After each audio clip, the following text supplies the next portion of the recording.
All right. Hey, friends, what's up? Philip here with Points of Philip, and we're here, well, because there's a lot of new rumors that are going on with both the business platinum and the personal platinum, but also kind of Amex in general. There's a lot of changes going on that, well, I figured I probably couldn't get milk two or three different videos out of it, but I at least wanted to just kind of come out here and talk about the things that are kind of reaching out to me, kind of the things that look interesting to me anyway. So, without further ado, we're going to go ahead and first of all, I want to thank everyone for being here. You guys are awesome. Thank you so much for James Sturgis expressing disappointment in the no Lululemon credit, or I guess it's disappointment. Maybe it's not. But Lululemon, it kind of threw everyone for a loop when it first became announced, but honestly, like I was kind of warming up to it. Like it's not too terribly, right? But yeah, no. It looks like that's not going to be happening. Link 875, thanks for being here. Excited to talk about the new details with you. And then Background Balloon again is here as well. Thanks so much for being here. Amex is going to swamp the CSR and CSE with these changes, even if the changes are just Yeah, I really do believe, and I said this in the Discord earlier, that American Express is kind of going to school chase just a little bit on how to retain customers. And so this idea of having the Amex travel app is kind of intriguing to me. And that's one of the things we're going to get into first. But, I just kind of, there's a lot to go over that's kind of been released today. And it feels like it's kind of, well, it definitely feels like we kind of know what's happening. Chad's Money Minutes, thanks so much for being here. Sorry to hear that you're delayed, though. That is never fun. Hopefully you're in a nice lounge, though. I haven't been to Dallas-Fort Worth in a while. I think I was 12 the last time I flew through there. So let me know what the lounge situation is like, too. I would appreciate that. All right, let's go ahead and get into it then. So let's take a look here at the American Express launching new Amex travel app. So this actually huge hat tip to Ask Sebi. I think it was Ask Sebi that did it, who was talking about kind of Amex was believed to be doing kind of a super app. And he theorized, I think this was maybe a year and a half, maybe 2 years ago, that American Express would have a kind of app that would kind of combine with Resy and combine with the remnants of Lounge Buddy, and then also kind of include Amex Travel into this kind of super app. So it doesn't look like that's what's happening, but it's truly an intriguing idea. This app is special. And honestly, as someone who's tried to use this app quite a bit, I have to say, I've tried to book through American Express quite a bit. Their app experience sucks when it comes to actually trying to book anything, either it's flights or hotels.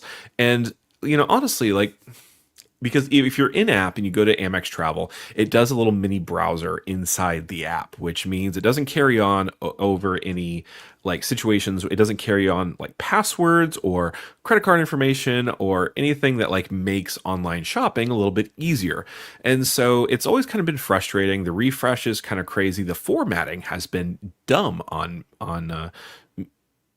mobile devices. So either my iPad or my phone. It's always kind of hard to get all the information about a hotel. And so essentially, basically, this needed to have happened, right? A long time ago, but it's happening now. And that's the American Express travel app. And honestly, okay, the stupidest thing that I am the most excited about. Let's get into. See if I can zoom that in a little bit. There we go. So the stupidest thing that I'm really excited about is this idea of the Amex Passport. Okay, so let me read this out loud a little bit to you. So Amex Passport. So first of all, this is where you can digitally commemorate your past travels and experiences. And so, I know that my first time that I traveled through Heathrow, I obviously chose the much, much shorter digital entry line. And of course, what that means is you don't get a stamp for your passport. And so according to my passport, I really love traveling in and out of France, but I've never ever been to England, which is kind of frustrating. And so the fact that more and more countries are kind of going to this digital passport model means that you can kind of have kind of this one area that you can, first of all, use with social, which is kind of interesting. Being able to kind of share your experiences is pretty cool. And I love how like it seems like being able to share your experiences might mean that this Amex travel app might kind of merge a little bit more with like a Viator like service. Maybe like Get Your Guide. I know Amex is kind of close with the Get Your Guide people, but it seems like they're a little bit kind of surface level, honestly. But it seems like this is a kind of a way to kind of basically move your travel identity and kind of sync it up with Amex, which is actually kind of wonderful branding, insanely good branding for them. And it's going to encourage people to more kind of, first of all, see the site, but they're going to advertise this app as well, because what they're going to be doing is they're going to be sharing their stamps whenever they say, let's go to Bora Bora for that overwater bungalow. They're just going to be sharing a digital stamp on their, social media. So they're going to make an Instagram story, and it's going to feature American Express very heavily. And so, first of all, this is brilliant from a marketing standpoint, but also like I kind of like it from the perspective of someone who likes to share his travel information. So, I know this is probably the least exciting thing, but it stood out to me as something that was really interesting.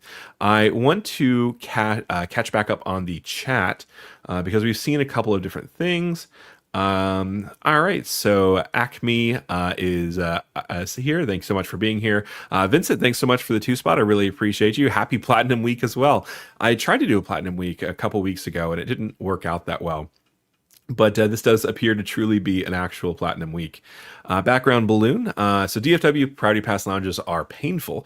I got into the Plaza Premium Lounge because it was closer to my gate. It was the better of the 2 PP lounges, and it was only okay at best. Yeah, that's frustrating. I feel like that's kind of where Priority Pass is. It's like it's free, but it's a little bit better than like if you had to pay for a $7 Coke at the Chili's to go or Chili's 2 or whatever they call the airport ones. That's frustrating. To only have 2 Priority Pass lounges at a major airport is wild to me too. Like Atlanta, for example, right? They have the 1 Priority Pass lounge, and that's all the way on one side of the airport. And it's always packed anyway. That seems like maybe they could thin that out a little bit. Background balloon saying the food was not bad, but it was difficult to get enough food to count as a full meal. Other than that, the lounge is cramped as hell. That is sad. Tyler has some information. My wife and I visited the JFK Centurion Lounge last week. Not bad. Do you guys have a favorite Centurion Lounge? So I absolutely love the Atlanta one. So the Atlanta Centurion Lounge, I love that they kind of lean into the Southern identity of Atlanta. So for example, we went recently and they had like, it was peppers, like sweet chili pepper, chicken thighs, which chicken thighs actually work really well for buffet style food anyway, because they're a little bit more fatty. They kind of stay moist a little bit longer. Apologies for those of you that don't like that word. But they work. But they had pimento mac and cheese, which was it was so good. Like it was, I don't want to be that guy, but it was insanely good. It was a great time. Sorry, let me move my camera a little bit there. Now, they have a really great breakfast too. They have biscuits and gravy. The gravy's actually pretty spicy. It's more like a comfortable heat than like oh my God, it's too spicy. And then honestly though, the Centurion Lounge in Atlanta has the best sweet tea that I've ever had in my life consistently. Every single time I go, it's the best glass of sweet tea I've ever had in my life. But it's also the only Centurion Lounge I've been to, so I don't have any other data points. Every once in a while we do fly out of Charlotte. I've heard less positive things about that particular one, so but I really do love that one. Let's see, Link 875. Do you have any recommendations for a Resy restaurant in Orlando? These credits need to be used when I fly in there. Absolutely. Let's take a look. I know the Resy website is a little buggy when you try to use it, but there's a couple here, and the one that I really really love is called I actually forgot what it's called. It kind of sounds like a barbecue place, but it's not. So yeah, so Orlando. Let's go ahead and do Orlando search. Let's search Orlando. All right, so Rustic Orlando Ocoee is actually pretty good. This is kind of like an American place that's really actually pretty. Like it's good. They changed the menu quite a bit. That's super fun. I'm not looking in New York. Why are you showing me New York? I looked for Orlando. All right, look at me arguing with my computer. Okay, well I don't know what it's doing. Yeah, the website's kind of weird. All right, let's just take a look at top rated. Let's just do that. So one thing that I've found about Resy, there seems to be a lot of like sushi places that are well rated on Resy. So there's a couple downtown that are really solid. I want to try to do all results here. There we go. Okay. All right. So the Stubborn Mule is downtown in Thornton Park. So this is kind of the nicer area of downtown Orlando. It's really good. And it's not that terribly expensive. Let's see.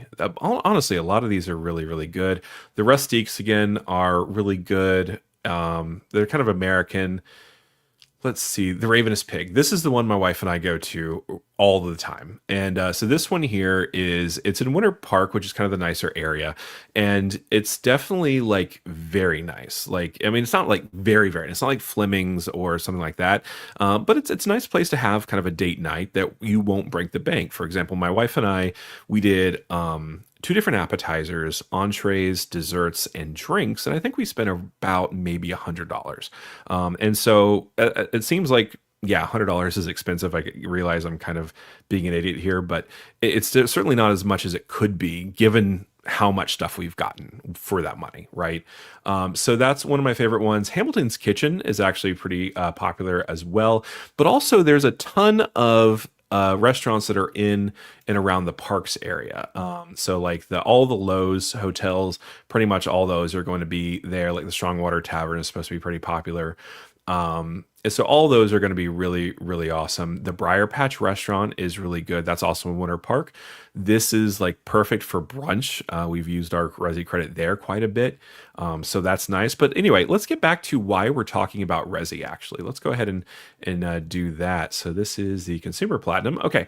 So the reason we're talking about Resy is because it's currently rumored that there's going to be a $400 Resy credit of $100 per quarter. I'm going to zoom in on this a little bit so it's a little bit easier to read for everyone following along on the live.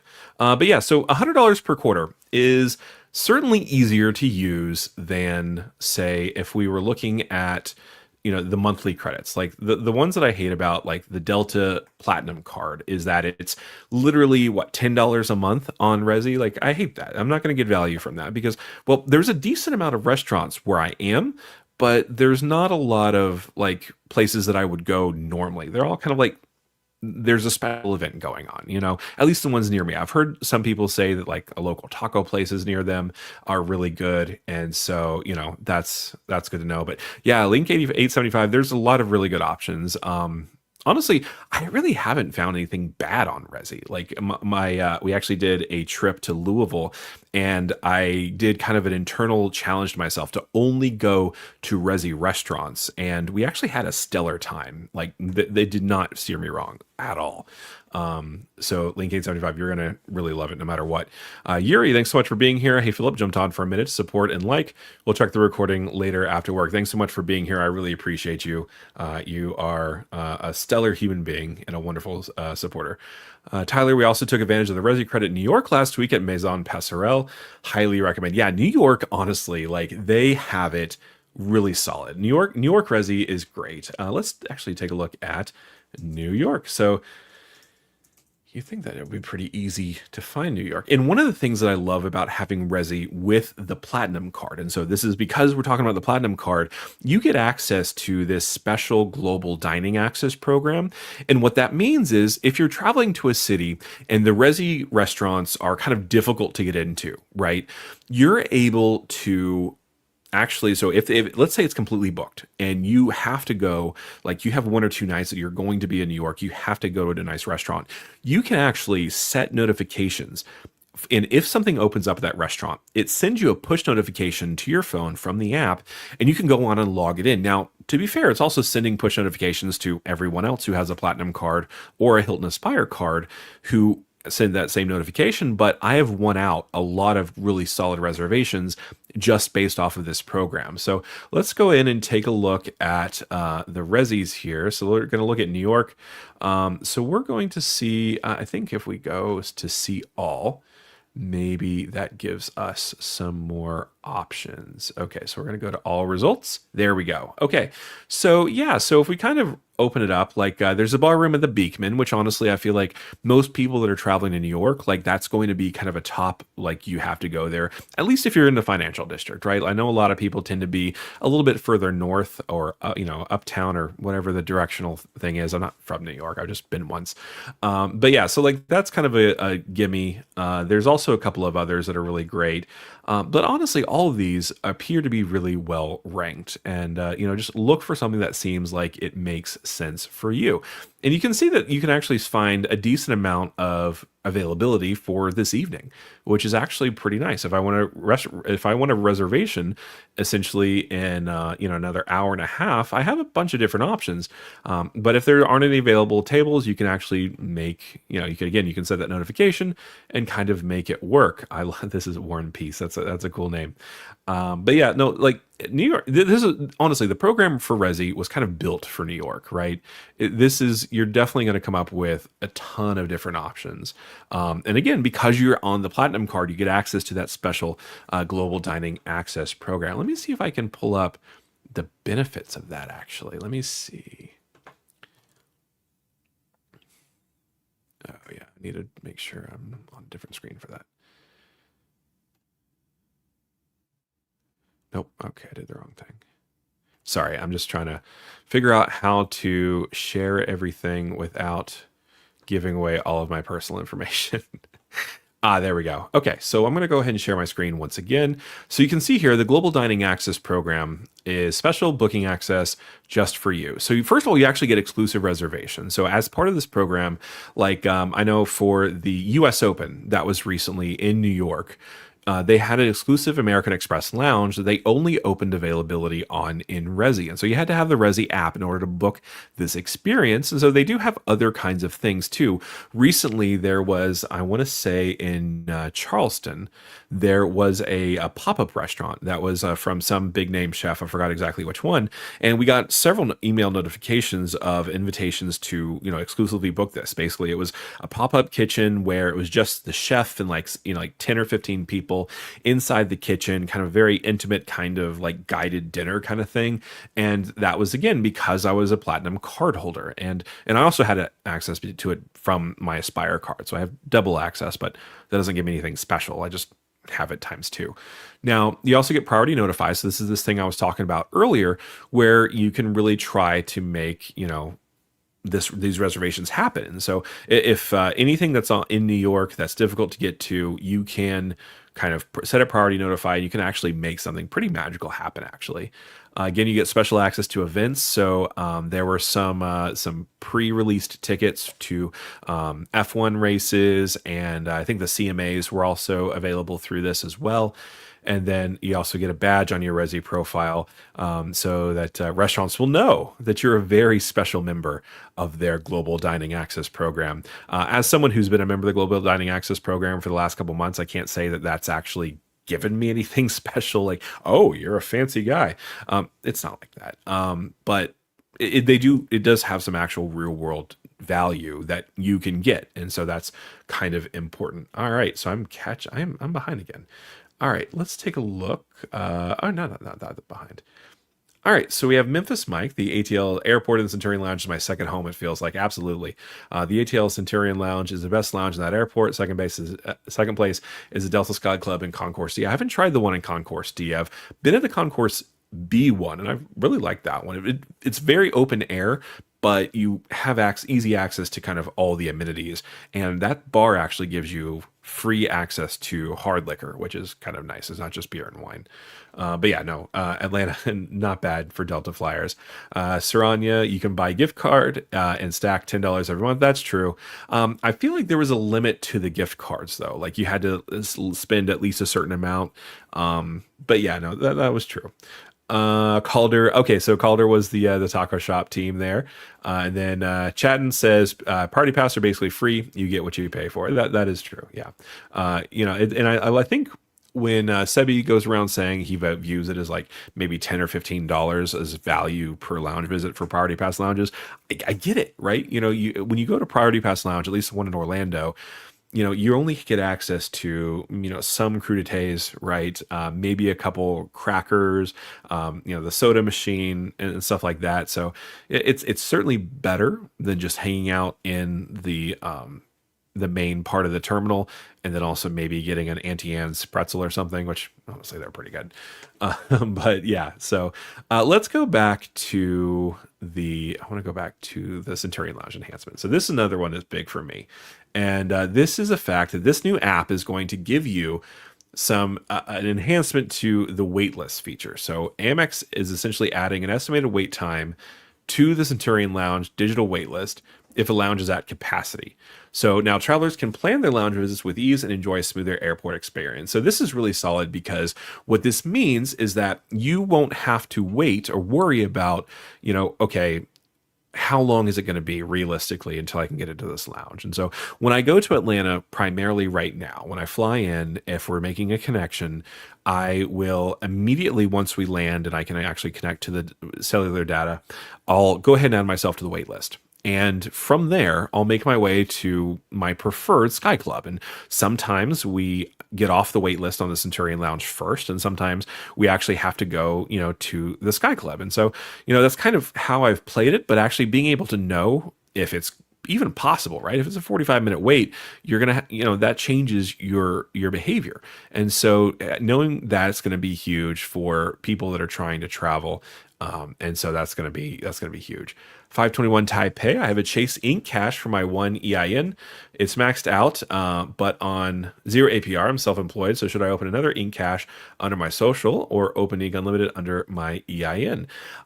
So I think if the plan is to continuously kind of play that 0 APR kind of floating a balanced game, I would probably want it to be kind of more on my EIN, at least. I know it's still technically doesn't really report to the credit, but I don't know, for some reason that just feels more comfortable to me.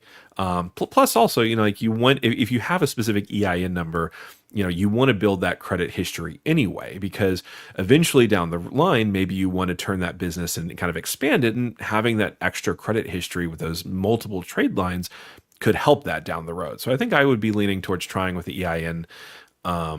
But anyway, anyone correct me if I'm overlooking something, please. Okay, so so we talked about the Centurion Lounge. We talked about the app a little bit. Let's get into the bread and butter of the whole thing. So we'll talk about the personal platinum. And the reason why we're going to talk about the personal platinum is because, well, I did a video this morning on the business platinum rumors. And so first of all, the annual fee, it looks like, according to all data points, that the annual fee will go to $895 from the current $695. And so that's going to be an increase, of $200. But the silver lining here is that it looks like the annual fee card is still going to stay the same, $195. Now, it's still $195. It's still one of the most expensive additional card fees. But it's also true that Chase kind of tried to play catch up a little bit with this, right? So that is, kind of important to note that at least they're not trying to continuously, kind of change the game. But then also, if they did raise that fee, I would expect them to give us a little bit more value for that money. So, it is what it is. Now, the one thing that's probably the most disappointing here on this particular rumor is that there isn't a change to the point multipliers. And so that's kind of the biggest one that I was hoping for an adjustment to. So this one here, 5x points on direct flights and on Amex travel, 1x points on all other purchases. So here's the thing. When you compare this, at least the flight direct feature, to the Chase Sapphire Reserve, it still wins, right? So the current iteration of these multipliers, 5 is simply a larger number than 4, which is nice. But the problem with the Chase Sapphire Reserve, or I guess the benefit, is that if you're doing hotels booked directly, you get 4x dollars on that. Whereas in order to get any kind of hotel multiplier on the personal platinum, and for that matter, the business platinum, you have to book it in a prepaid rate with Amex Travel. And so that's a lot of kind of handcuffs, particularly when it comes to not getting any kind of higher multipliers. Like, so, if you want to use the city travel portal, like they can give you up to 10x, right? And same thing for Capital One, right? Capital One gives you 5x to their portal. They also give you 10x for certain things, I think like rental cars and hotels and stuff through their portal. So, the fact that they're not kind of differentiating this in any meaningful way, at least it doesn't appear to be, is kind of disappointing. I know personally, I was hoping for at least a 1.5x on everything else, if not anything else. So that's kind of a disappointing change. Now, the Global Lounge Collection, same as with the current version of the card, it does appear that they're still keeping that $75,000 requirement to unlock unlimited lounge access, which is honestly nice, right? So being able to have unlimited lounge guest access is certainly can be worth putting all your spend on a platinum card if you use it enough, right? Now, if you put all your spend on the platinum card, you're giving up those higher multipliers, you're giving up a bunch of points. But if you're someone who, you have enough spend that you can put towards that and you're using it enough, then that can be enough to actually make up for it. So, it seems like that's still staying the same. And we talked a little bit about the Resy credit, $100 per quarter. I can go on a date night 4 times a year. I feel like most people can. I think my wife would agree. That seems like a stellar idea, especially if it's heavily subsidized by American Express. Thank you very much, large giant corporation. We will take the W. And then I think honestly, the semi-annual hotel benefit, I'm excited about. I think I did a live stream specifically about this one where we looked at pricing out versus so prices on the hotel collection and the fine hotels and resorts collection, where we compared that to even booking directly. And I feel like a lot of places, particularly when I looked in London, even when I think we looked in Dallas, Texas, and we also looked in Orlando, a lot of the same properties were about the same, if not even a little bit less. So like maybe $5-10 less per night than a comparable rate booked directly through Hilton or something like that. But now there's certainly properties where that's not the case, right? And if that's the case, then you definitely want to make sure you're comparing those two things, which honestly, checking two different prices when you're making a booking seems like that's kind of just par for the course at this point. So, just do your homework on that. But in my experience, using the Fine Hotels and Resorts collection or the hotels collection gets you a lot of value. So, for example, my wife and I, we went to Palm Beach this summer, so last June, and we actually so we had a pre-booked. We already had the stay booked at the. Let's see, this was the. Let's see, it's in West Palm Beach. I forgot the Canopy in West Palm Beach. And so we stayed there for 2 nights. We had the stay booked already through Hilton directly. I did the refundable rate. And what I did was when I got the platinum card, I decided to see if I could actually qualify for that particular benefit. And what I discovered was that it was actually $10 a night cheaper to book it through the hotel collection program. But then I also got all of those wonderful benefits. Like I got the property credits and the whole 9 yards. It was a solid experience. And then I was also able to use it for, I paid about the same for the Conrad that we stayed at. We kind of stayed at the Conrad in Fort Lauderdale. And so in my experience, the semi-annual hotel credit has been very, very easy to use. So that's kind of what I would say. And honestly, this one I am actually very excited about. So the Uber Cash, I kind of got depressed because one of the rumors was showing that this was going to be a rideshare credit, not Uber Cash. And the reason why that's important is because the Uber Cash is flexible, right? So it doesn't roll over from month to month. You have to use it every month.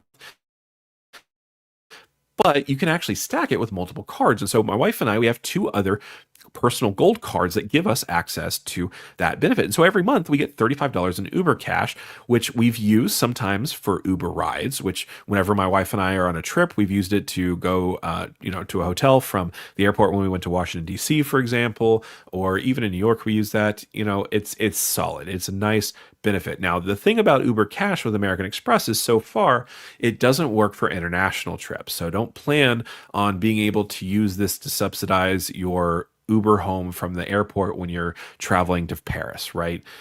That's not going to be usable, which is kind of a weird differentiation to make too. But that's what it is. And it's important to note that. Now, the Uber One credit I'm excited about because this seems to be ongoing. Now, currently I have free Uber One from my Apple card. And then the next 6 months, I was planning on using it for my Delta card because I have a Delta Business Gold card as well.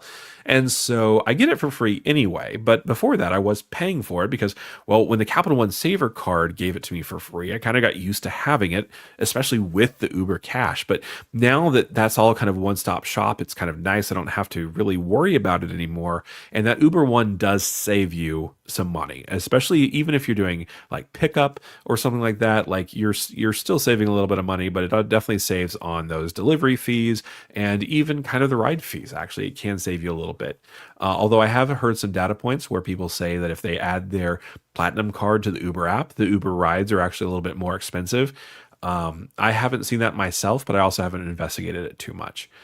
Now, the one thing that's missing is the potential Lululemon credit. So there was one that was, I think it was rumored to either be a Lululemon credit or a lifestyle credit. And so this one is, it's uncertain what's actually going on with it because, well, we're not sure if it's also like, it may be there, right? Because the only reason that this is actually a rumor is, well, first of all, there's a lot of ads here. So, but it's going off of a screenshot of this benefit. And so it shows the Global Lounge Collection, the 600 hotel benefit, the Uber Cash and the Resy credit and everything. But one of the things that you'll know is if you're used to using the American Express app or the website, they have these things where they kind of hide some of the lesser known credits, right? If you want to do a little bit more research into like the what's goes on behind the scenes with the Saks credit, for example, you have to kind of dig through a couple menus sometimes. And so, just the fact that it's not present on the screenshot that we're going off of doesn't mean that it's not going to be there, right? It just could mean that it wasn't on that particular part of that page. And so we don't know if it's not there. It's just not currently there on the rumors. Now, we also have no word on yet on what the sign up bonus will be, but we do have word on the personal or the business platinum card. And so the business platinum card sign up bonus currently, at least according to the rumors that leaked, I think it was last night, we're looking at, let me see, I'm trying to locate my mouse again. There we go. We're looking at kind of a base, sign up bonus of 200,000 points when you spend $20,000 in 3 months. Now, this is for the business version of the platinum card. So that's actually less than the maximum. So I was targeted for the 250,000 points, again, over $20,000 in spend over 3 months. And so, I don't know, 200,000 for the platinum card is certainly better, right? So my sign up bonus for the personal platinum card was 125,000 points for the upgrade from the gold card. Now I've seen as people can get currently as high as 175,000 points. So if it was similar to that, then that would be solid, right? That would be really amazing. But again, we don't have any actual confirmation on what that looks like. We aren't seeing any mention of the Walmart Plus membership, so that could be going away. My wife and I, we really do get a lot of benefit from Walmart Plus, but we have started to use the Target Circle Club membership thing a little bit because she got it free by meeting some sort of a spin challenge, I think, or something like that.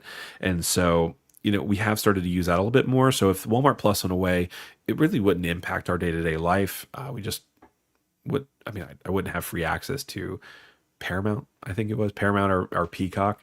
I think you have your choice between those two things now. So that's kind of the main rumors for the Platinum card. And so the Platinum card, it definitely seems interesting to me, honestly. So we're supposed to get, I think it's up to $3,500 in value, which definitely means there are other credits that aren't expressly listed out on this rumor page. So we definitely know that more is coming. We just don't know how much more, right? So we have no idea what's going on with the entertainment credit. Is it going to increase? Is it going to go away? It entirely depends on how much Disney's advertising budget is, honestly.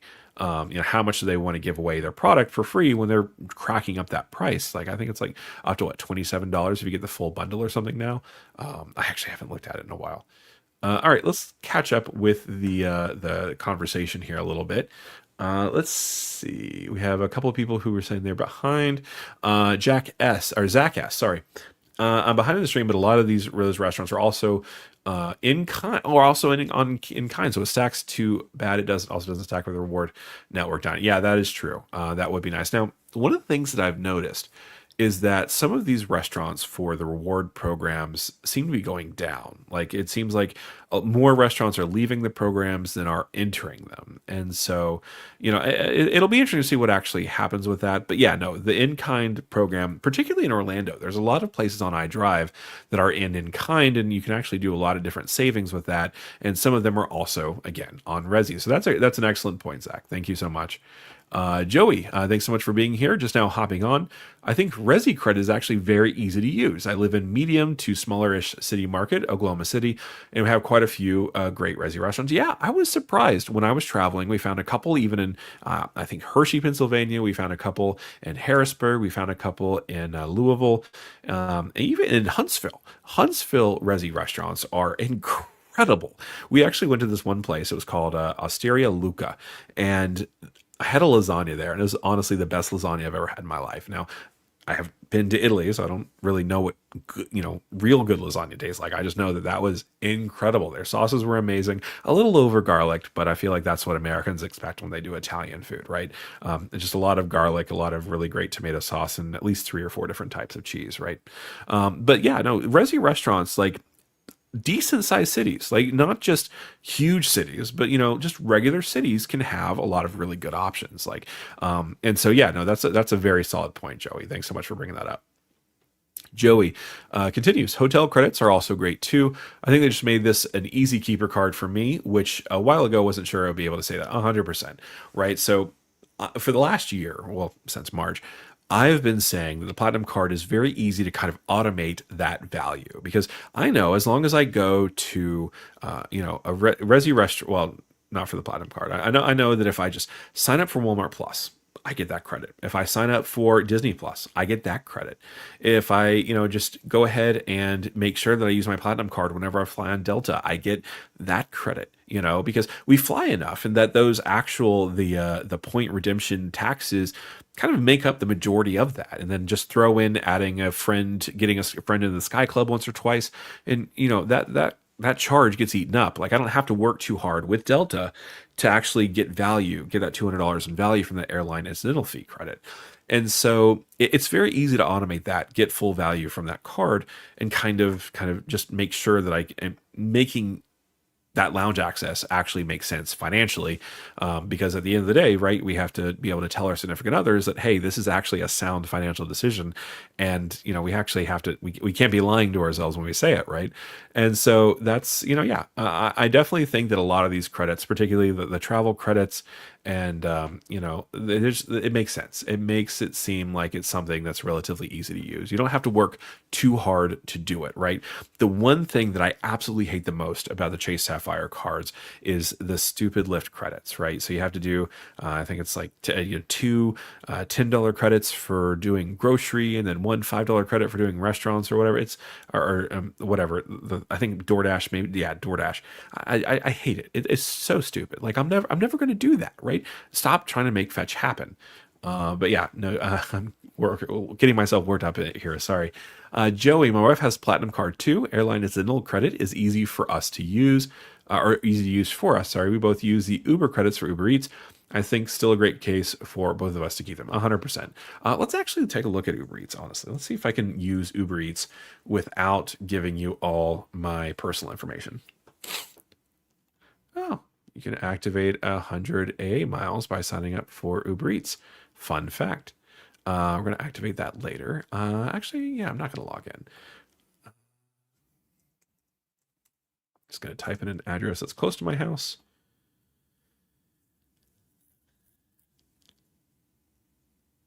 Okay, let's take a look at Chipotle. So let's take a look at carne asada. So if we're going to use the Chipotle, we're going to go ahead and get a burrito. And then let's take a look. So we're going to do plus here. Let's do just a regular one. Let's see. Let's just choose. Just a regular, whatever the thing is. All right. All right. Add one to order. Oh, 1705. That seems a lot. Let's see what that is.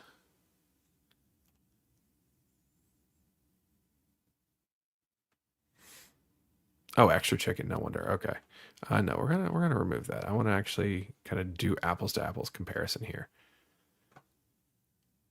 All right, let's do a chicken burrito. Okay, where'd it go? It went away. Uber Eats is definitely not does not want me to add this. All right, let's do this. There we go. Okay. Let's see. Save. Okay, so 12:15.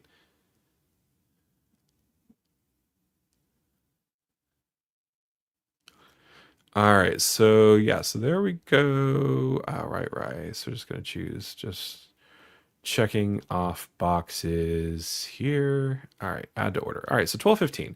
Now, if we went to Chipotle directly, how much would that actually charge? That's a good question. That's a good question, Philip. All right. Again, it looks like they're really, really wanting us to do the carne asada. But we're going to do a chicken burrito. So let's see here what that is. Find a Chipotle. Yeah, okay.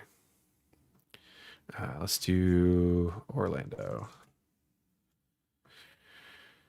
All right, so let's just pick a random location, pick up here, and then do chicken. All right, so add to bag. Okay. Gotta pick the stuff. Black beans. I'm just picking random stuff. All right, platinum. There we go. And save. All right, so we're looking at 974. So there's a little bit of an upcharge, to be fair, right? 1215, and then we're looking at 974. So there's about $2 that we're missing out on here, and so that's important to note, right? That's $2 every single time. But again, you're getting it for free, and you can do pickup, which is nice. So it is what it is. 521 Taipei. I saw a CSR commercial on the NFL Network saying if you get the CSR, you get Apple TV for free. So they are marketing the credit. Yeah, the Apple TV credit is great. The only thing is I tend to do it. I sign up for Apple TV either for when it's free, or I do it the month after one of the shows that I want to actually watch ends, right? That way I can just binge the whole thing. And so I never actually pay for the full Apple TV Plus. So that doesn't really impact me in a meaningful debate, but I can understand why it could for some people. It would be nice if Apple TV Plus gave you like a 10% off discount off of like renting or buying movies through their back end store thing. That would be cool. Um, Okay, yeah, Mike Newland has some good points. What do you mean the platinum has a refresh coming? Game over for Chase. Yeah, I believe that. Mike Newland, the fact that you had to spend this much time to order food should tell you the credit is really not good. Yeah, that's fair. That is fair. Yeah. Yeah, and I think honestly the reason why it was so difficult was because like I wasn't logged in on my computer because I usually just use the app when I do it, and so I was dealing with some kind of technical issues. But that's a solid point, right? Should you force yourself to use the credit, or do you get to use the credit because you bought into the program? Like that's kind of different ways to view this perspective, right? So James Sturgis telling I'm an expert on buying Chipotle with my coupons. Same price for pickup for Uber DoorDash as the restaurant. Okay, all right. So James Sturgis says that at his location, he is able to make it happen. So James is the king. So thank you. I have heard that sometimes they do price matches and things like that too. So I know at least Grubhub does that in particular. So that's important to note too. All right, so let's go back now to let's see. So we don't know about the Equinox credit. The Saks credit's probably going away. Honestly, I hope the Saks credit's going away. Right? It's not very fun. Now let's take a look again at the. Let's go back to the travel app actually. So we didn't talk too much about that, but so this new travel app, I talked about a little bit about why it was important and why it's kind of a special thing. And the reason why is because, if you're trying to book this through the app on your phone, it kind of sucks, right? You have to open up a web browser on your app, and it doesn't work well. And so having a separate app is great. And so being able to elevate every stage of the travel journey for card members, I don't know what that's, I don't know how that's going to work. So let's take a look at the app here. So the new app is designed as the ultimate travel companion and will be available to iOS users starting September 18th and to Android users a few weeks thereafter. Apparently Android users are second-class citizens to American Express. Good to know.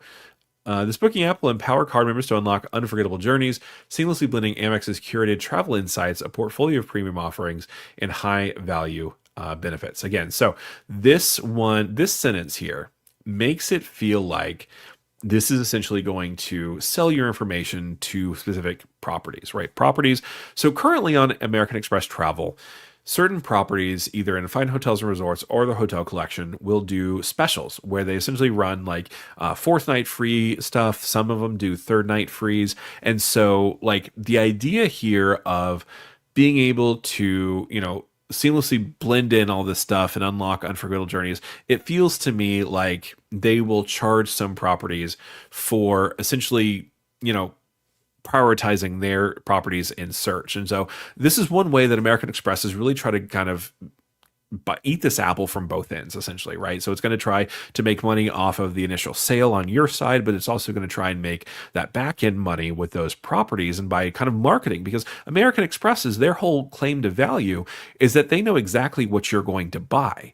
And they kind of try to make sure that everyone kind of steers in a certain direction, and they're really good at it. Like, I talked a little bit about my free, sorry, if I bump my microphone here, I talked a little bit about my little free gift that they gave me here. And this was a $75 off coupon for Quince. I think that's how you pronounce it. If it's not, let me know. Because basically, I was never looking at Quince as a website to buy clothing or home goods or anything like that. But now that I have the $75, I absolutely will. And if that's a good experience, then I'll use them again. And I think that's kind of Amex's whole kind of power center here. And they're trying to really kind of make that happen more significantly. So the features here are, so the first one here, the survey found that 52% of respondents feel overwhelmed by choices when booking a trip. Themed guides and curated travel content within the app makes it easier to discover the perfect getaway. So again, they're making recommendations, but those recommendations are not going to be free.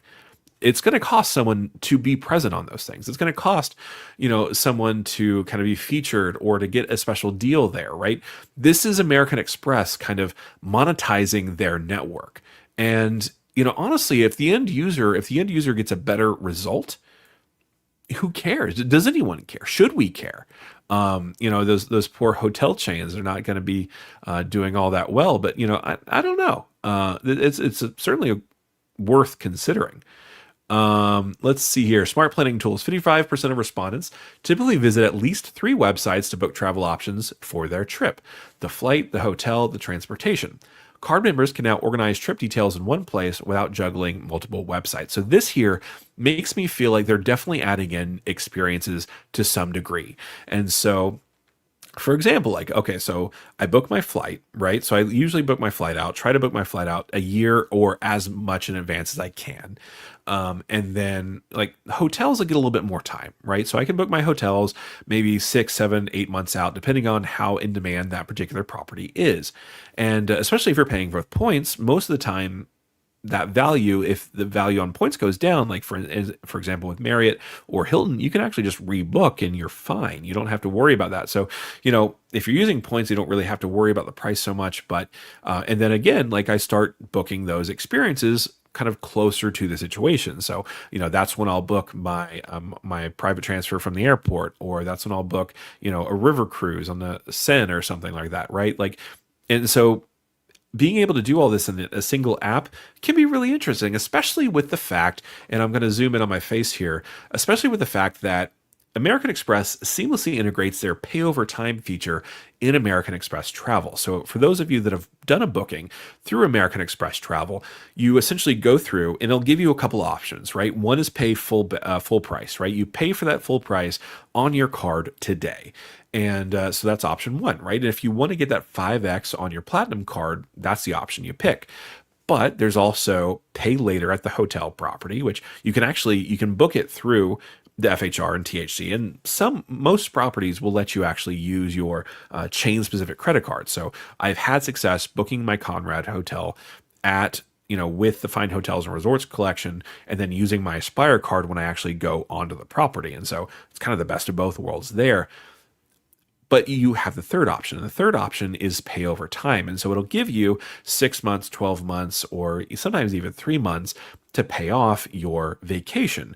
And so what this does is it gives you basically, it excludes that balance from interest, but there's fees associated with that service. And so you have those three options. And so I feel like what they can start doing is because Amex is, or not Amex, but Amazon has done this with their Amazon Prime Visa. So I feel like the industry is definitely geared towards doing this, where you book your flight, your hotel, and your experiences. It's all on one final price. And then you put that on pay over time, and American Express makes money a third time because they made money by the percentage off of the portal price. They made money by charging the vendors to actually be featured on their guides. And now they're making money on the pay over time model or on the interest if you just blow it and forget to pay. So again, Amex is really smart here. They're making their money, and this app is going to be kind of the figurehead here. That's why, honestly, so we've had American Express Business Platinum Card rumors. We've had Personal Platinum Card rumors. This app feels like the most significant because it's very deliberate about how American Express views, first of all, their clients and their content and kind of what they bring to the table. And so this is really huge. Now let's continue reading about this. So seamless booking. So 50%, 56% of millennials and Gen Z respondents. I'm not sure what the breakdown is. Whenever someone groups data like that, it never actually like goes well together. But anyway, we'll have to pretend that I don't know anything about polling. Seamless. So 56% of millennials and Gen Z respondents spend at least 4 hours planning trips. The app allows card members to more efficiently book flights, hotels, and car rentals. So I don't know about you, but I love spending a lot of time booking my trips. That's kind of a puzzle for me. Like I absolutely love just kind of rechecking points, and then comparing it to Point Hound, and then comparing it to the reward seat tracker at Virgin and the whole 9 yards. So I mean, honestly, that's kind of the benefit for me. But I can see how some people would pay a little bit more to not have to do anything other than just booking the one thing.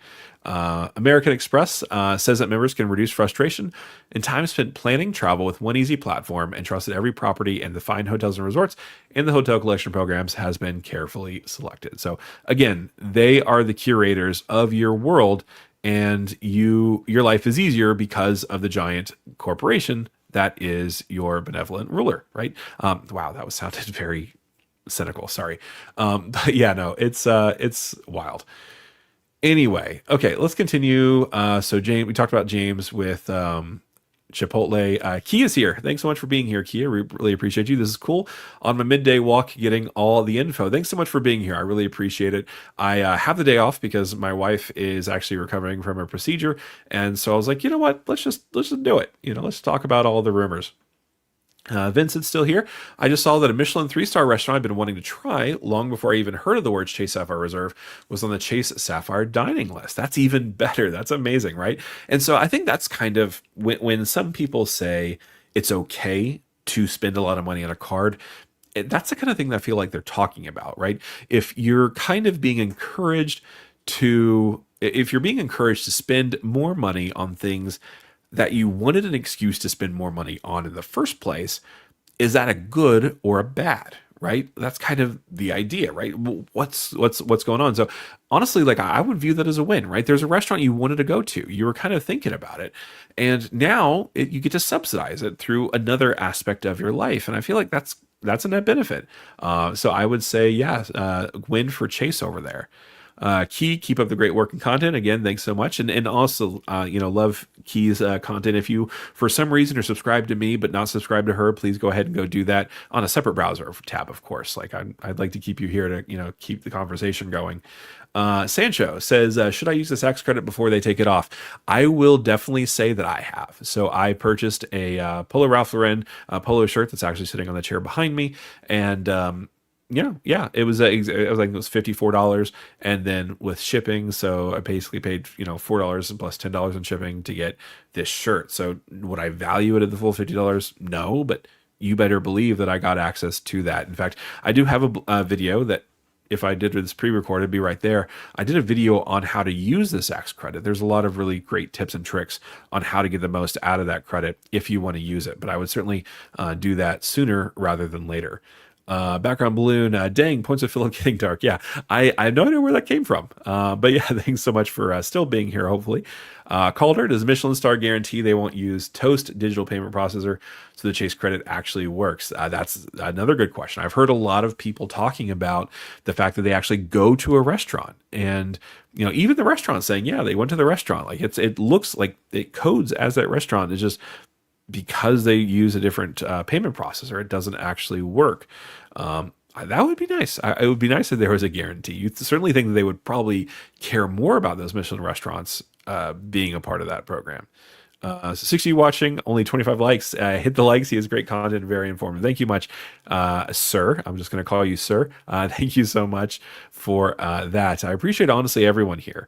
This is a really great way to kind of discuss this. Again, I was thinking about doing a couple different videos, and I thought, instead of spending my afternoon doing some editing and everything, let's just talk about it like, a bunch of friends and family. They're just talking about something they love.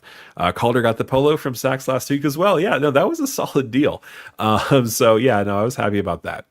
All right, so now that we're caught up on the conversation, let's take a look at their site redesign. So this was, again, from Danny the Deal Guru. Let's go ahead and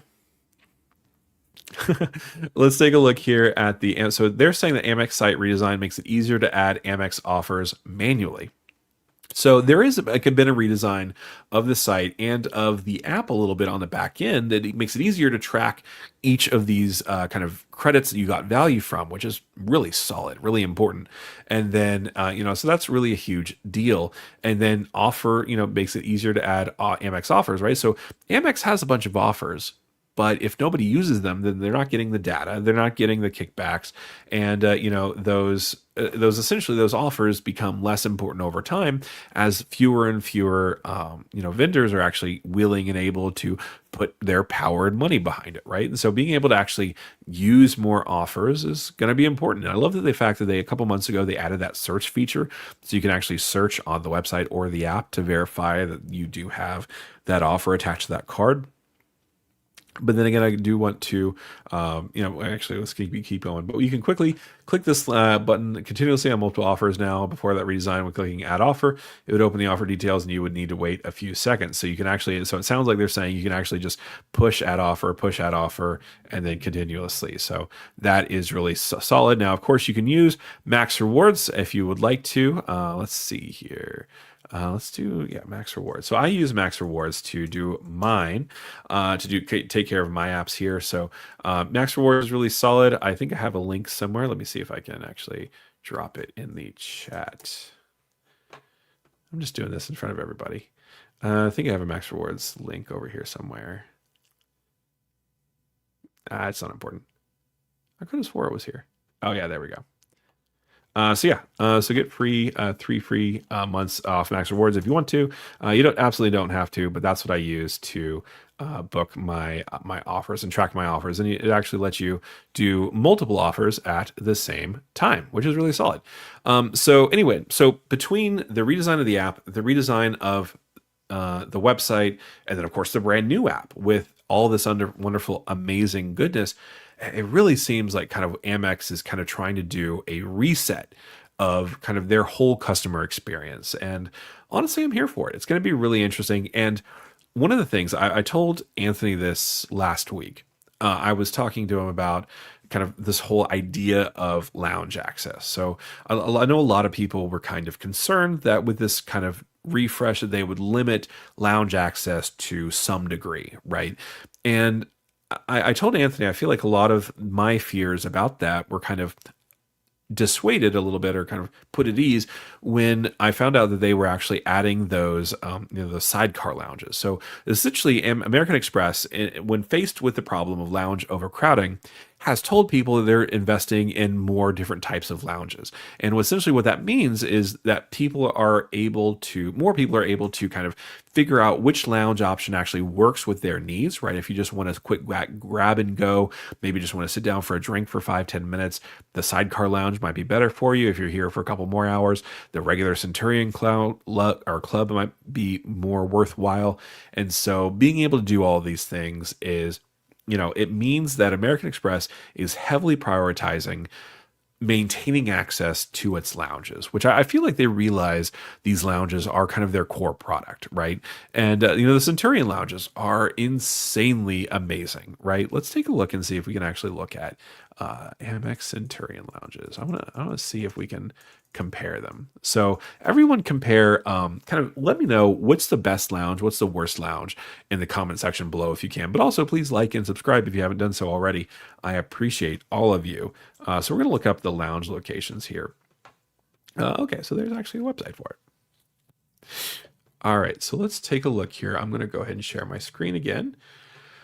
All right, so the Centurion Network here. So we have Atlanta. So let's go ahead and explore this lounge. Again, this is the one that I've been in. This is a really cool feature here. There's a huge olive tree that's just in the middle of one of the central areas of the lounge. And then of course, this little patio is super cool. First of all, it is sheltered. So, if it's raining, you're probably not going to get wet. It's protected by the sun quite a bit. It has really great fans. So even in the summer, it's not too bad. This is the entryway. And they have two different bars. They have a whiskey bar, which is actually through here, and then they also have kind of a regular full service bar as well. But this is really one of my favorite ones. The food is just insane. The drinks are insane. You can get really great options with that one. So that's my favorite lounge. The Charlotte one I've heard is a little bit smaller, so not quite as grand. You can actually see it in the pictures. It looks a little bit smaller. It looks a little bit kind of more crowded, and especially when things get backed up at Charlotte. This one in particular gets pretty backed up. But again, it's probably has better food than maybe the Admiral's Club or something like that, and so that's really solid as well. And then so this is the LAS, the Sidecar Lounge. So we currently don't have this one yet, or any other pictures or any information, but it looks pretty interesting. It's an interesting idea, right? And so that's really nice. SLC is coming soon, so Salt Lake City International. I feel like a lot of kind of international trips kind of connect through Salt Lake City. And so that can be kind of a solid option. And so there's not a whole lot of pictures because that's coming soon, but that's also really great. EWR is also coming soon, Dallas, Fort Worth. So let's take a look here. I know Chad was on here earlier talking about Dallas, Fort Worth. Hopefully he's enjoying the Centurion Lounge and not one of the Priority Pass lounges, which seems like they're a little bit poor. I don't know. Is this a good one? Let me know in the comment section below. I haven't actually been here yet, but again, the food looks really good.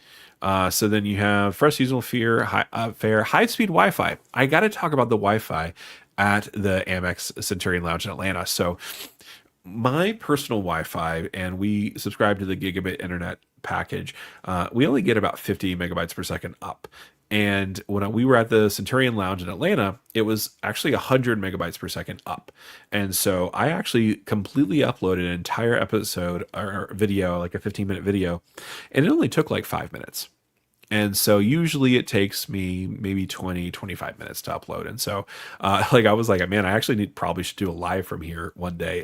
That would be a fun discussion. But yeah, so then the shower suites are really nice. The semi-private workstations are pretty cool too.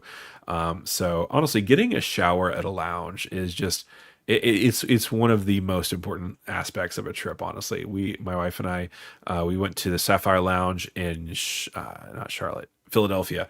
And that was honestly incredible. Like being able to, in the middle of your trip, just go kind of refresh, take a shower, relax a little bit, get a facial, which they offer there as well. Like having those kind of features in a lounge is just insanely huge and important. Then here, let's see, we have Denver as well, Houston, Las Vegas, which I've heard Las Vegas and LAX can get backed up a little bit. It seems like maybe they're not as big. And of course, that actually doesn't look like as big of a place.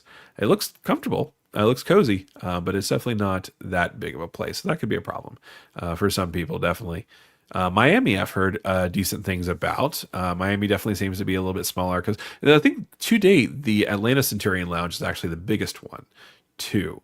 And so that's important to note. But yes, the Miami Centurion lounges are really solid.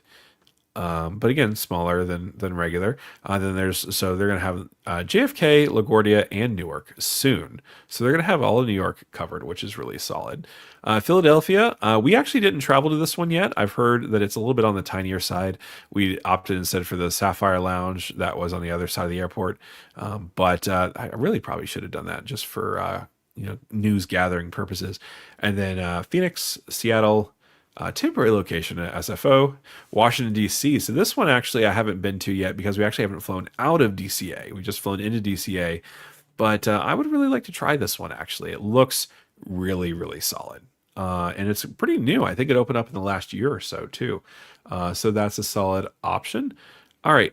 So then, of course, we have some other international lounges as well. So let's take a look at international lounges. So they have Amsterdam coming soon, London, LHR, Tokyo, Hong Kong, Stockholm, Mumbai, Delhi, Buenos Aires, Melbourne, Mexico City, Monterey, and Sydney. So they have quite a collection, honestly, around the world.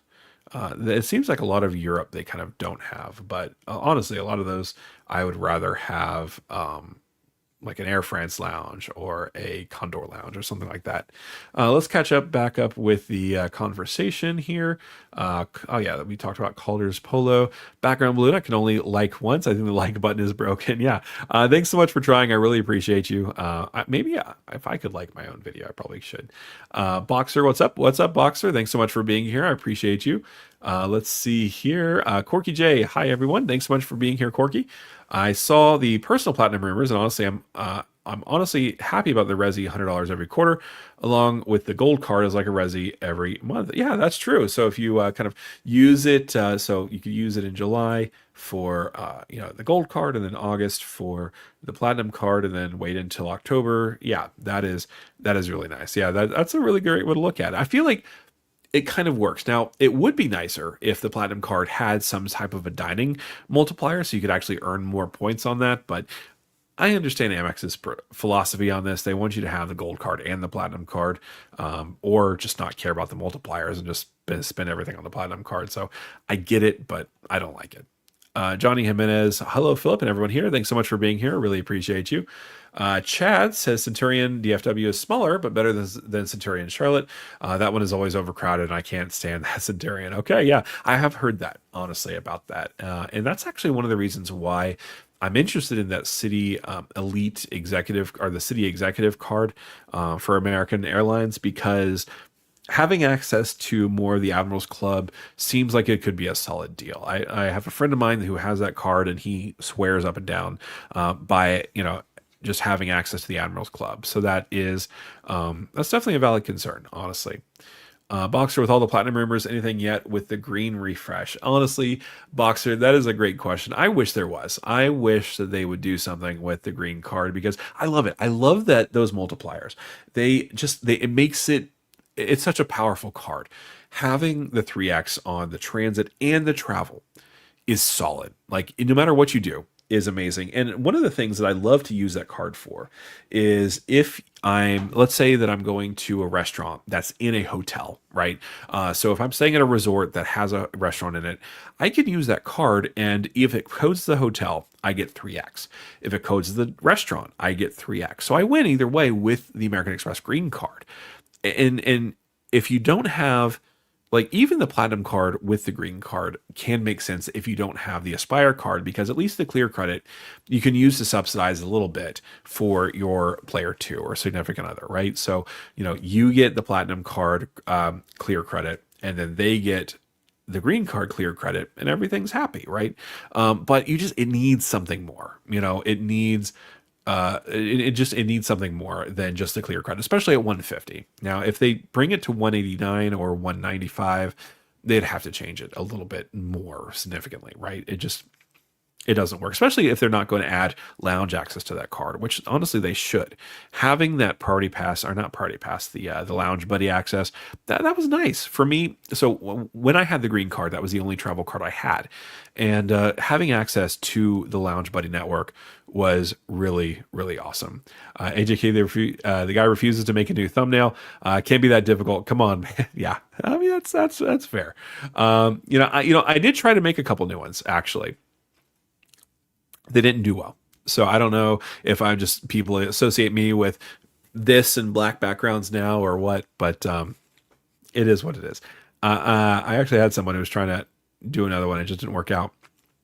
James Sturgis, as someone who's gone through a connection in IAH, the phrase "I'd rather have an Air France lounge" threw me for a loop. Okay, my only experience with Air France lounges in Charles de Gaulle. So maybe I kind of am not truly exposed to the ways of the world, James. But thanks for keeping me real. Chad's 20 minutes. It is an amazing feeling. I've only showered at a lounge once, and it was the Al Safa first class lounge in Doha, and I felt like a new man. The wife felt like royalty. Yeah, if you have to pick a place to use your shower, I think you picked a good one. I have heard good things about the shower suites at the Air France Lounge. Again, not to hammer the point in Charles de Gaulle, but yeah, no, that's amazing. Did you already cover the rumors for the personal card? We did, but we can definitely talk about it again because it seems like we had a little bit of amount of kind of turnover, so we could actually talk about it again. I just want the green card business to mirror the personal. Yeah, the green card business multipliers, they suck, honestly. The only reason I would get that card is if I knew that they would give me another referral link and I can max that out. But other than that, there's no real reason to have the business green card. I mean, the sign up bonus isn't that great, but anyway, DCA is nice. So let me catch up here and then we can talk a little bit more about the rumors for the personal card again. All right. Chaz, my minutes. Seattle is my favorite. Okay, great. That's good to know. My wife and I might be going through there sometime in the next year or so. So we have to keep that in mind. Greg W, going back to the Admirals Club, is it true that card gets your entire family in the lounge? I've heard that. So I want to say, who was it that was on it? Someone was talking about it. Someone loves that card. And they were talking about it because it does get your family in the lounge. And so that was, from everything I've heard, yes. However, I don't have that card. I haven't used it directly, so I can't say from personal experience, but it definitely seems like that is the truth. Vincent, PHL Centurion is very small. The Sapphire Lounge there is 3x larger. Okay, great. So I guess I got the right pick there. The Sapphire Lounge was amazing. I honestly, as much as I love the Atlanta Centurion Lounge, I got to put the Sapphire Lounge just a little bit higher because honestly, those Sapphire noodles were fire. And so that was really good. So Ashish or Ashish, our Centurion Lounge is still worth these days. I would say so, right?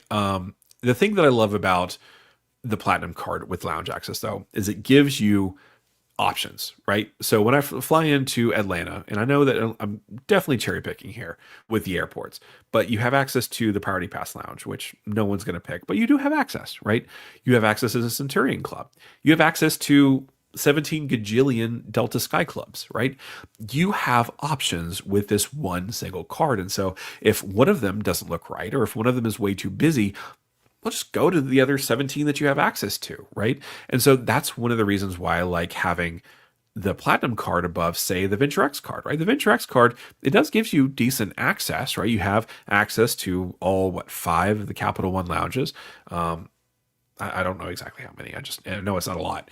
But, it does give you access to Priority Pass and some things like that. And so it gives you options, but it feels to me, especially if you're using Delta, that the Platinum card gives you a little bit more options. But yeah, no, I think it's worth it. Boxer, let's call it for what it is. The Ink Unlimited blows away the business green. That's, yeah, 100%. 1.5x on everything certainly beats 1x, right? 1.5 is a bigger number than 1. And no, you're definitely not wrong there. And which is weird, right? Because very few times I think is it true for us to say that a Chase card beats an American Express card, at least in a head-to-head battle. And of course, I'm sure some people are going to fight me in the comments, and I welcome it. Boxer, no annual fee. Yeah, 100%. That the Ink Unlimited is a solid card. My wife has it more accurately. I also showered at the Alsafa Lounge. Another lounge I showered at was the United Polaris Lounge at IAD. Oh yeah, that definitely sounds like a good one. We're doing a crossing next year, and that's one of the things I'm watching is being able to do United Polaris. We'll see if that's possible. I'm disappointed because I'm not eligible for the sign-up bonus on the personal platinum, and I was hoping to lock in before the fee hike. Yeah, Scott, I was the same way. I tried so many times to get the personal platinum card. I applied for the Morgan Stanley version. I applied for the Charles Schwab version. I still they well I was eligible for to get the card. They wouldn't give me a sign up bonus. And so there has every once in a while there's a no lifetime language that floats around for those. But even what's weird about the no lifetime language, I applied for one through Hilton recently for the Aspire because I actually got the Aspire last year without a sign up bonus because they wouldn't give it to me, and I would try for it again, and they wouldn't give it to me. So, I definitely understand that. I had to do an upgrade offer from my gold card. So I had a gold card and a green card. I got the upgrade offer on my gold card, 125,000 points to the platinum, and then upgraded my green card to the gold card for, I think it was maybe 30,000 points or something like that. It wasn't a lot, but it was still certainly better than nothing. Nurikin, I was there just yesterday at the Sapphire Lounge in Philadelphia. Amazing lounge. Love the beer garden. Yeah, the beer garden is amazing. I think they still have the pretzels are really cool. Still waiting for Las Vegas to open. Yeah, no, that's one of the best lounges, honestly, at least in the United States that I've seen so far. Calder, ask Scott, there's no lifetime language links out there now for the personal platinum at 80K 80K bonus. I mean, 80,000 points is better than nothing, right? It's certainly not 150,000 points or 175,000 points, but again, it's better than nothing. So I'd get the card at that much. All right, so I talked to some people and I promised to redo some of the bigger things. So let's take a look here at the personal offers once again. So just to kind of rehash here again. So the platinum refresh, the personal version, what we know is different than what we don't know, right? So let's take a look here. $895 annual fee appears to be, again, the top line. So that I think more often than not, that rumor is probably going to be true, right? $895 for the annual fee. The one exciting thing, the kind of the silver lining here is $195 for additional card fee. That's currently how much it is now. Now, when Chase made the announcement that they were increasing the annual fee of their authorized user card to $195, I was kind of worried that American Express was going to be like, well, let me be the bigger kid in the classroom here and, do it to like $250 or $300 or something stupid like that, right? So at the very least, that didn't go up either, right? It's still like $895 plus $195. It's going to be an expensive card, right? And then companion platinum cards, no annual fee, but you also don't get those essential benefits, which is important. The one thing that's sad about this is the multipliers don't appear to be changing, which is really, really sad. I was hoping a little bit for higher multipliers on the travel portal, maybe 6 or 7x on the travel portal, but it appears it's still going to be 5x on direct flights and flights to the travel portal, and then hotels booked through the travel portal. And then 1x on everything else. I was really hoping that 1x would become 1.5x and kind of match the City Strata Elite. But I do realize that was wishful thinking, but I was really hoping. Then, of course, the $400 Resy credit, $100 per quarter. This is a new benefit we discussed. So this is according to Doctor of Credit. But yeah, no, so $100 per quarter for Resy. It's honestly, I am definitely not upset about this at all, right? This is going to be solid. So I'm very excited about this. That's going to be great. The $600 semi-annual hotel credit. So that's really solid. We talked a little bit earlier about the fact that when I went on a vacation in June to West Palm Beach and then to Fort Lauderdale, we actually stayed at a place that was actually slightly cheaper on the hotel collection than it was directly through Hilton for the Canopy in West Palm Beach. And so, you have to cherry pick your situation, right? But you can definitely find some good value for this program. And so using the Fine Hotels and Resorts or the hotel collection doesn't automatically mean you're going to be paying more. It can mean that. You have to definitely be on your toes and do your research, but it definitely doesn't have to mean that. And then I'm really excited that the Uber Cash credit appears to still be here. I was super worried that was going to go away or become a rideshare credit because I don't really use rideshares that much. And so that's that was my concern. And then Uber One is nice. So this is actually something that is currently offered on several of the Delta cards. So if you have the Delta Gold card or the Delta Platinum card or the Delta Reserve card or the business variants, you get some degree of Uber One for free for a number of months. And so that's kind of nice. And so, yeah, that's great. I really got used to using Uber One when it was a free benefit of the or the Saver One card at the time, and then that went away, and I was kind of like paying for a little bit, and then I got it free for the app from the Apple Card. So that's kind of where we're at. So what does Uber One do? That's a great question, actually. So let's go ahead and talk about Uber One. So Uber One, basically, so if you're doing Uber Eats delivery, first of all, it takes away your delivery fee and reduces some of your other auxiliary fees. But then also it gives you some discounts off of, or it's supposed to give you some discounts off of those rideshare options as well. And so it's supposed to save you money if you use it regularly. The more you use it, the more you save essentially. And I've seen that if I am going to be doing delivery, I'd rather have Uber One than not. Although if you're doing pickup through Uber, the differential may not be really that significant, but if you're either doing rideshare or delivery of services, then having Uber One definitely will save you. But really solid question. Thank you. All right. So, Dem, thanks so much for being here. Really appreciate you. I think you had a question you were going to ask me or a comment about Boar's Head. Hopefully I get to hear that. Scott, thanks at Calder. I never had the Platinum, only Gold and Blue Business Plus. Would a no lifetime language make any difference? It definitely can. So as Calder says, it bypasses pop-up jail, so you're guaranteed to get the offer if you're approved. Yeah.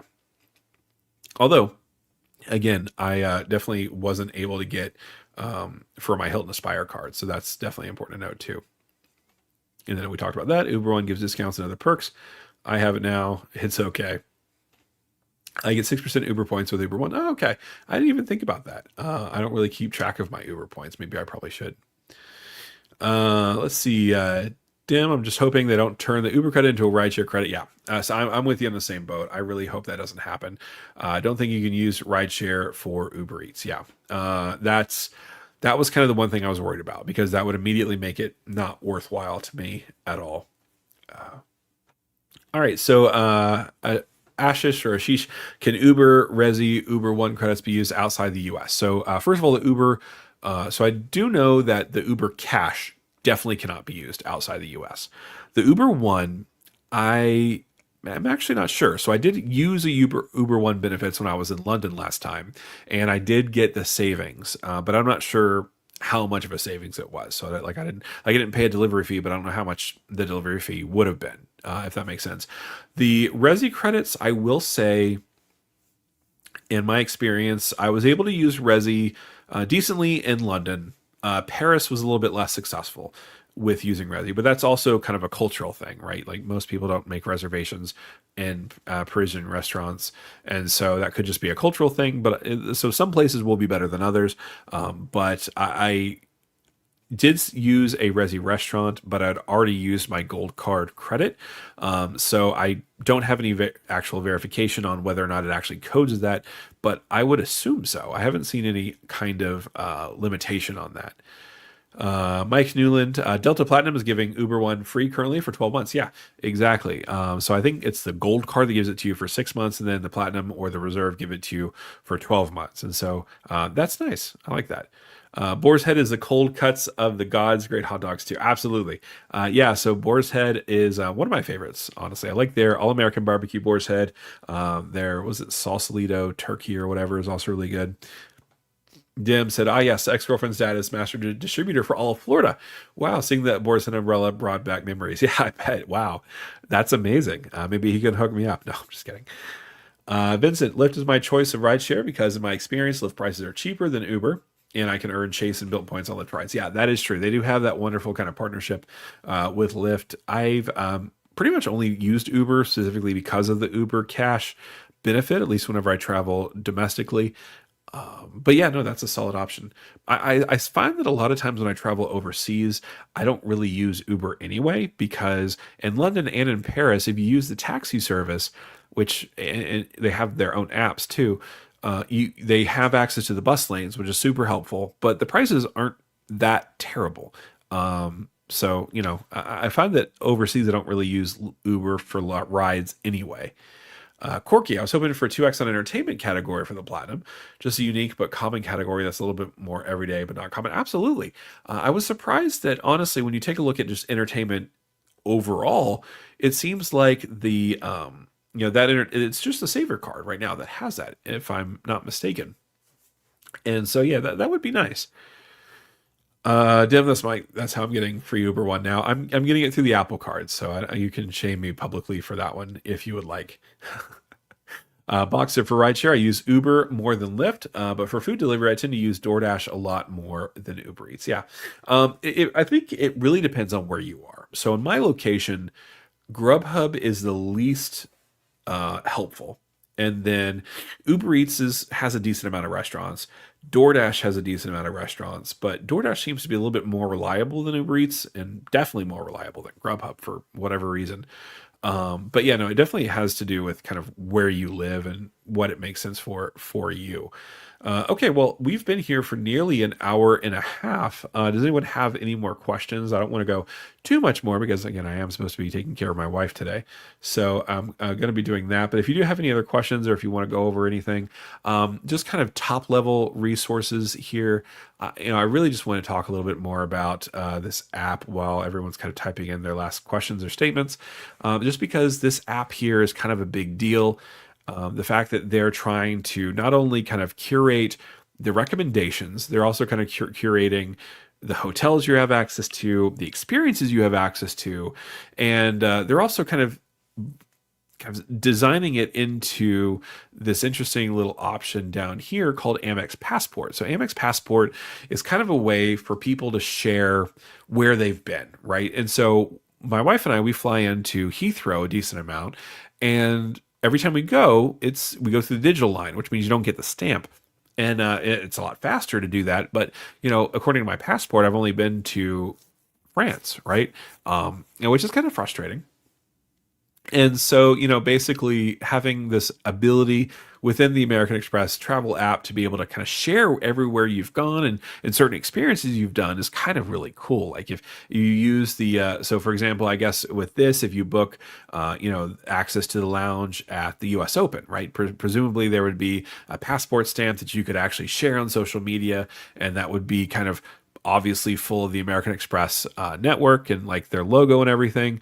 So that would be kind of a big deal for me. So I feel like this app may be the more substantial kind of like business news of the day, even though they've kind of had significant rumors for the personal platinum and the business platinum. That app really just feels significant in a really specific way. Let's see here. So I actually want to get caught up back up again. For rideshare, I use Uber more than Lyft, but for food delivery, I tend to use DoorDash a lot more than Uber Eats. We talked about that, I think. Boxer, it'd be awesome if Amex got another domestic transfer partner. Yeah, I was just trying to think about what that would be on, I think, my live stream on Saturday. So I had brought up the fact that Brightline is a high-speed rail service. So that's from, Orlando to Miami, but they're also planning on putting one on the West Coast as well. And, that might be interesting because they started pushing the Capital One Venture cards quite a bit. And it would be cool if they became a transfer partner because they do have their own point system. But I don't know who else would be specifically for Amex because, obviously all the airlines that are not spoken for tend to pretty much just be, your Frontiers or Spirit or something like that. And I don't know if that would really fit in with the Amex brand. So I don't know who the domestic transfer partners would be just because United is locked up with Chase. American is locked up with Citi. I don't know where that would be. Corky J, DoorDash to specialized places like I ordered theater food from, which was wow, that's actually really good to know. Because whenever I'm in the mood for theater food, I don't feel like just going there for a couple hours. So that's actually really good to know. Uber Eats is better customer service in my experience. Okay, yeah, that's fair. Yeah, you're more likely to get a discount if something happens. Yes. Okay. So, that's a really great question, Corky. Thanks. Brightline, I have all these points and have neglected them. Need to look into that. Yeah. It's funny. So my wife and we did Breeze recently and, we each have, I think it's like, 3,000 points or something.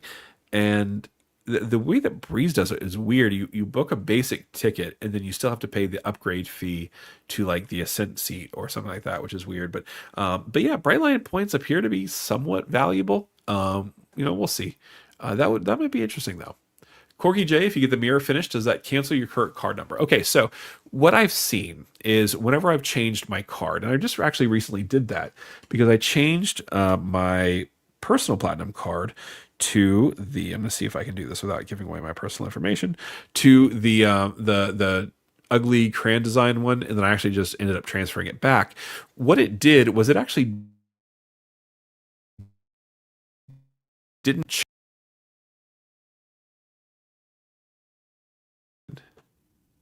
Okay, I'm connected again. Sorry, guys. So I was able to basically change it. So it didn't change my card number, but it did change my expiration date, which meant that if I had automatic payments, I did have to kind of update that.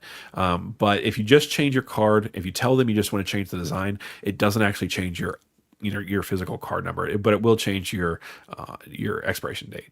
So that's important to note. Boxer C, that would really be different and cool. Even a budget airline, if you think about it, business people do like cheap stuff to save everybody. Yeah, honestly, that wouldn't be terrible. I feel like, I don't know, with Frontier's push towards having more options and then also pushing more towards more premium seats, I feel like Frontier might not be as bad as like as Spirit or even Allegiant or something like that. But yeah, no, that I could see that being interesting. But anyway, thanks again to everyone for being here, being with me, and spending your Monday afternoon with me. A special thank you as well to Vincent Pasquale for being here. Thanks so much for $2. You are incredible. I really appreciate every single one of you for being here. And anyway, thanks again for spending your Monday with me, and I can't wait to see you guys until next time.